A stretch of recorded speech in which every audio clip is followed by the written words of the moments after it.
Harne bypass जवळच्या समुद्रात जखमी डॉल्फिनला सुरक्षित जीवनदान। हर्णे बायपास जवळच्या समुद्रात जखमी अवस्थेत आढळलेल्या एका डॉल्फिनचा मानवीय दृष्टिकोनातून सुरक्षित जीवनदान त्याला देण्यात आलेलं आहे। वेळेत करण्यात आलेल्या या बचाव कार्यामुळे डॉल्फिनचे प्राण वाचले।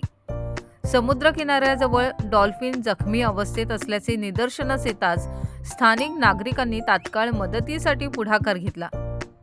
या रेस्क्यू मोहिमेत राखी अंबुर्ले वॉटर स्पोर्ट्सचे मालक राखी अंबुर्ले यांच्यासह किरण सुनेकर, नारायण खोपटकर आणि धनराज पालेकर यांनी महत्त्वाची भूमिका बजावली।